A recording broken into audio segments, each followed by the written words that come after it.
Welcome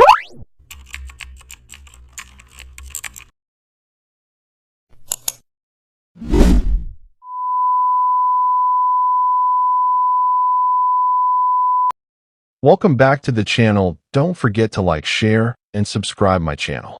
Today we are explore how to create a business brand post using Posterize in Photoshop. I start by opening Photoshop and loading my brand image. I duplicate the layer immediately because professional business work is always non-destructive. I apply Posterize and slowly drag the level slider. I stop, breathe, and watch how the brand image transforms. Posterize simplifies the image, so I make sure the brand identity stays strong. Some areas look too flat, so I mask them gently with a soft brush.